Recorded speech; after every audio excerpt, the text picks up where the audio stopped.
Assalamualaikum warahmatullahi wabarakatuh. Perkenalkan, nama saya Selvi Selviana, NIM 24030207. Saya dari kelas MBSF. Video ini saya buat tujuannya untuk memenuhi tugas UAS dari mata pelajaran Fikih Muamalah. Selanjutnya saksikan video yang saya buat. Saya akan menjelaskan pengertian itikar dan tafsir al-jabar. Itikar secara bahasa berarti menahan atau menyimpan barang. Dalam fikih, itikar adalah tindakan penimbunan barang, kebutuhan pokok dalam jumlah besar, lalu menunggu harga naik demi keuntungan pribadi. Praktik ini menciptakan kelangkaan buatan, merugikan konsumen, dan bertentangan dengan prinsip keadilan Islam ekonomi. Hadis Nabi Muhammad SAW menyatakan, tidaklah seseorang melakukan itikar kecuali ia berdosa. Hadis riwayat Muslim. Pada masa modern, untuk itikar lebih luas, bukan hanya menyimpan barang di gudang, tetapi juga menguasai jalur distribusi, menggantung suplai dan sistem logistik, menggunakan teknologi atau algoritma untuk mengendalikan ketersediaan barang. Adapun tafsir al-jabar. Tafsir al-jabar adalah kebijakan penetapan harga secara wajib oleh pemerintah ketika pasar rusak akibat penipuan, monopoli, atau penimbunan. Nabi pernah menolak menetapkan harga ketika kondisi pasar masih normal. Namun ulama seperti Ibnu Taimiyah dan Ibnu Qayyim menegaskan bahwa tafsir menjadi boleh, bahkan wajib ketika terjadi ketidakadilan dan merugikan masyarakat. Yang kedua yaitu hukum itikar dalam Islam. Itikar secara umum dianggap haram karena mengandung unsur kezaliman,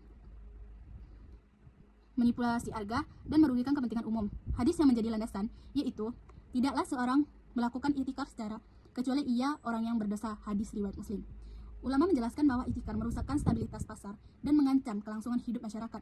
Para ahli fikih dari 4 mazhab juga bersepakat, itu Hanafi dan Syafi'i. Itikar haram untuk barang yang menjadi makanan pokok.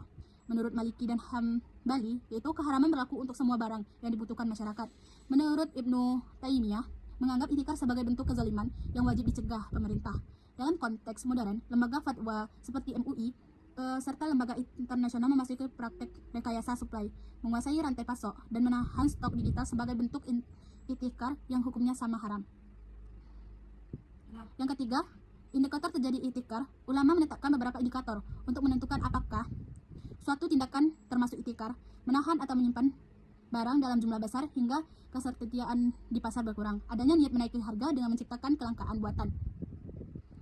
Terjadi kenaikan harga tidak normal bukan karena faktor alam atau pasar, tetapi karena rekayasa pelaku. Dampak negatif yang dirasakan oleh masyarakat, khususnya kelompok berpenghasilan rendah, karena kesulitan memperoleh barang penting. Penguasaan kekuatan pasar, baik melalui monopoli, kartel, pembatasan suplai, maupun pengadilan teknologi dalam ekonomi modern.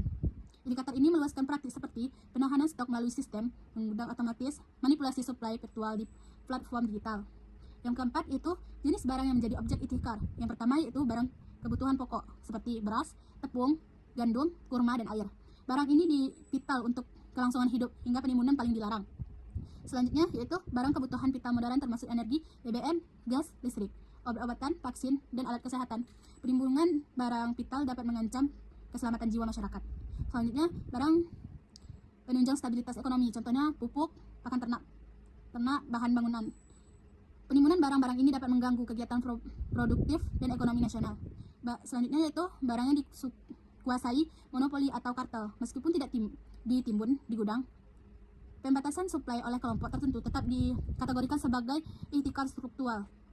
Yang selanjutnya itu barang yang dikendalikan melalui teknologi dan algoritma, yaitu contohnya perusahaan e-commerce dan manipulasi stok. Selanjutnya yang kelima, kewenangan pemerintah dalam mengatasi itikar. Dalam syariah, pemerintah bertugas menjaga keselamatan publik berdasarkan kaidah tasharuful iman al-arrayah manutun bil maslahah. Kewenangan pemerintah manipulasi. Yang pertama yaitu intervensi harga. Dilakukan saat pemasaran mengalami distorsi. Tujuannya bukan mematikan pasar, tetapi mengembalikan harga wajar yang mencegah eksploitasi. B yaitu pengawasan distribusi.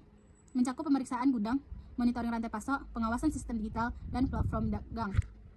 Yang C yaitu penegakan hukum.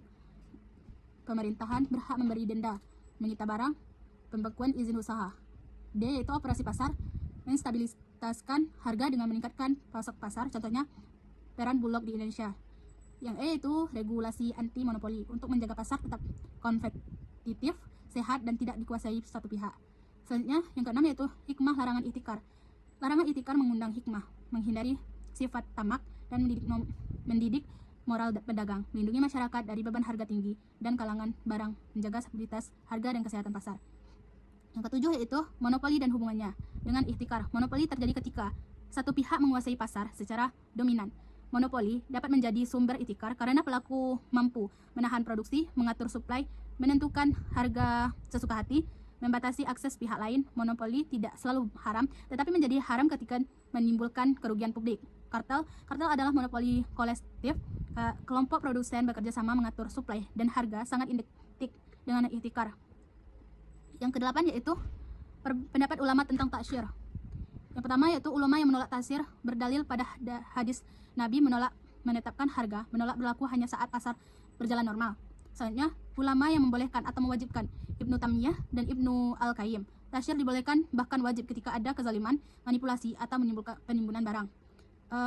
Kesimpulannya yaitu ihtikar adalah penimbunan atau pengendalian barang untuk menaikkan harga, dan hal ini dilarang dalam Islam karena merugikan masyarakat serta melarang keadilan dalam konteks modern. Ihtikar juga muncul melalui teknologi, monopoli, dan kartel. Tafsir Al-Jabar yaitu intervensi harga pemerintah dibolehkan ketika pasar rusak demi melindungi kepentingan umum. Secara keseluruhan, Islam menekankan keadilan dan keselamatan dalam mengatur aktivitas ekonomi.